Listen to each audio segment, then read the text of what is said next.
Tyson Foods is one of the world's largest food companies. With a massive global footprint and millions of animals in production, the company has taken an increased look at animal welfare with a scientific approach to finding out ways to improve animal health and well-being. Recently, the company's animal welfare research team embarked on a study that leveraged animal preferences to test which environmental enrichments chickens on the company's broiler farms prefer. Welcome to Feedstuffs in Focus, our podcast taking a deeper look at big issues in the livestock, poultry, grain, and feed industries. I'm your host, Andy Vance. Thanks for joining us. This episode is sponsored by Arm & Hammer Animal and Food Production and their science-hearted podcast, Food Chain Chats.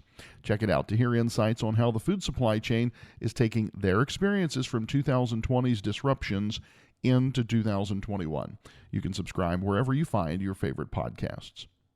In this episode of Feedstuffs in Focus, Editor Sarah Muirhead talks with Dr. Karen Christensen, Tyson Foods Senior Director of Animal Welfare, about the company's Broiler Welfare Research Farm, a state-of-the-art four-house commercial broiler farm, and how it allows the company's Office of Animal Welfare and University Research Partners to scientifically evaluate and understand how welfare practices can impact broiler behavior and welfare outcomes in a commercial setting. With more on the story, here's Sarah Muirhead. Let's start by having you tell us a little bit about Tyson Foods Welfare Research Farm that was just opened in October of 2019. How's the farm set up in terms of number of houses, birds, and really most importantly, how does it compare to a traditional broiler farm? Oh, those are all good questions, Sarah. Thank you. And thank you for the opportunity to talk about probably my favorite subject nowadays. Yes, we did open the farm in October of 2019. It's a four-house broiler farm that very well represents what commercial houses would look like. They're about 400 feet long, 42 feet wide, so very representative of a number of the houses that are growing birds for us currently at Tyson Foods. With the target weight that we're using, we'll put about 19,000 birds in each one of those houses. And I think one of the things that's really key to the success of the farm is that it's not terribly different than commercial broiler houses, because it's really important to us that the things that we learn at this farm will transfer directly to all the houses that we have out there currently raising broilers for Tyson Foods. So we do have the ability to collect a little bit more information, and we are set up to help support some new technologies that we're developing. So internet capability and those types of things. And probably the most interesting feature of the farm is that several of the houses have really large visiting rooms where we can see the birds, but the birds can't see us. And that's been a great opportunity to watch the birds in their environment without us being there distracting what they're doing. But it also provides us an opportunity to sit with visitors or customers that want to come and see the farm and talk about exactly what's going on in those houses before we actually go in and see the birds. But again, I think it's so important that the things that we can uncover here will really translate directly to other commercial houses. So some real-time observations can take place in this setting. That's awesome. So before we get into the specifics of some of that research, you have some research partners, I believe. And so can you tell us about them and their roles? I think we're talking specifically here about the enrichment research that you're working on. Yeah, so we've started doing some of this research, and then the University of Arkansas got a grant to focus on enrichments and how that may play a part in improving leg health. And so we're very privileged to be collaborating with them on research, trying to understand how we can identify enrichments that satisfy the bird's needs to have a more complex environment, as well as looking for those other benefits like improvement in leg health, or maybe even some performance benefits when we add enrichments to the environment. So has there been other work in the past on environmental enrichments, or is this cutting edge research? Well, I think there has been a lot of some research done on enrichments. I think what's a little bit unique about how we're focusing on it is that, first of all, you have to understand our approach to welfare is very much a holistic approach. And so before we even start, we really think about how is the decision that we're going to make going to affect the grower? So when we're choosing enrichments, we want to make sure that that enrichment is easy for the growers to navigate and to deploy and pick up before the birds have to leave the farm. We want to make sure that the enrichment is biosecure and that it wouldn't in any way bring something into the house that could be detrimental. And we certainly are cognizant of food safety. So, things like straw bales, which I know everybody really enjoys watching birds interact with those, but from a sustainability point of view, that can be difficult. It can be a trip hazard, and we can't always guarantee that they wouldn't bring something into the house that would have some other negative effects. So when we're choosing enrichments test, we're trying to keep all those things in mind, but still find something that the birds will find important and that they will engage with throughout their time with us in the house. So we look for things that will support their interest, but also maybe long lasting, made of recyclable material, easy to clean, and again, something that the growers will be able to deploy and not find too difficult. What about cost? Does that come into play? I mean, you're not a small company, so when you're putting enrichments into every barn or certain barns, there's certainly a cost to that. So does that also come into play in some capacity? Well, of course, that was certainly part of that holistic decision, is to try to identify things that would be effective from the bird's perspective, long lasting, and then obviously, we want to make it so that it's realistic to deploy the number of enrichments that, like you're talking about, which can be quite a few.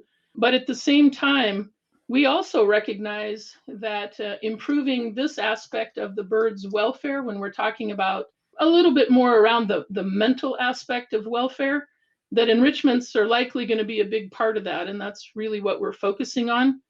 But if we can find that those enrichments also provide better leg health, maybe some better performance, then that would certainly be an additional bonus, but really focusing on our commitment to continuous improvement in bird welfare. Can you give us some examples of some of these enrichments and these things that you're evaluating? So we're looking at some things that they can get under, and we call those a hut. So it looks like an A-frame hut that they can either get under or sit next to. We're exploring ramps, which allows them something to climb on and sit on. And then we're also giving them some type of a platform that they can either stand on or somehow access, get in. And that really looks like a plastic box that they could, if we put them in either upside down or downside up, and they can either get on them or get in them, their choice. And we've provided them with some pecking blocks and many of the different things that have been described as successful for broiler enrichment. But again, what's really unique about our approach is that even though there's a number of things that we've identified as enrichments, it doesn't matter if we think they're good enrichments. What's really important is what the birds engage with.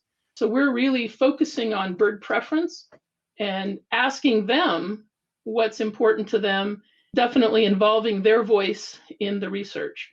So right now, what we think we're going to find to be the most important for the birds is the huts.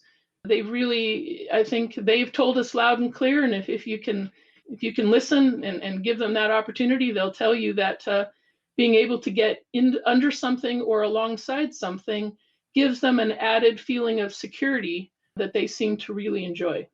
So really trying to mimic some of those things that would probably take place if they were out in nature, so to speak. It's just kind of what they like to do, such as that protection that perhaps a hut would provide.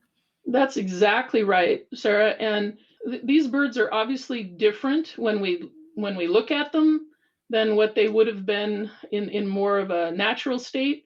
So we're really focusing on what of their behaviors have maintained through the process of domestication. Birds are prey animals. They understand that they're sort of at the bottom of the food chain.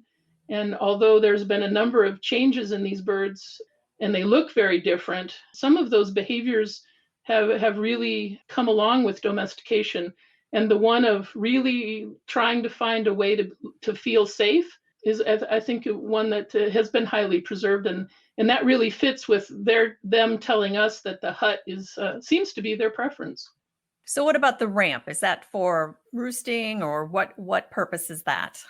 Well, I think initially ramps were thought to give them an additional way to exercise, and we might see some improvements in leg health using the ramps.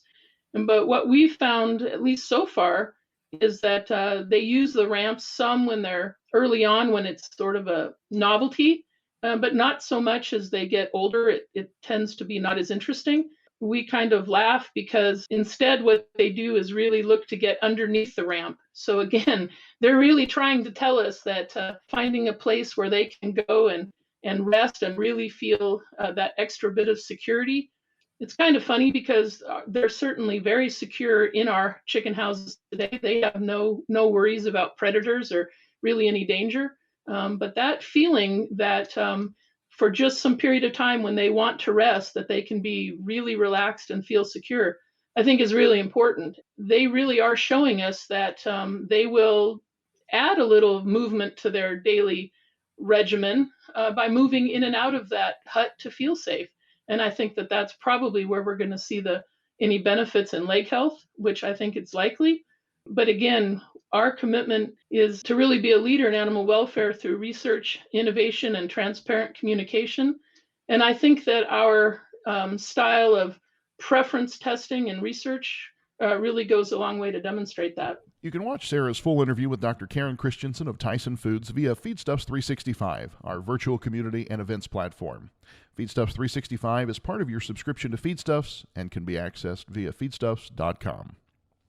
This episode of Feedstuffs in Focus has been sponsored by Arm & Hammer Animal and Food Production and their science-hearted podcast, Food Chain Chats. Join me to check out some of the latest insights on how the food supply chain is taking the experiences learned from 2020's disruptions into 2021. Subscribe wherever you find your favorite podcasts. I'm Andy Vance, and you've been listening to Feedstuffs in Focus. Thanks for joining us today. If you want to hear more conversations about some of the big issues affecting the livestock, poultry, grain, and feed industries, subscribe to this podcast on your favorite platforms, including Apple and Google Podcasts, or you can always visit that website, feedstuffs.com, for future episodes. Until next time, have a great day, and thanks for listening.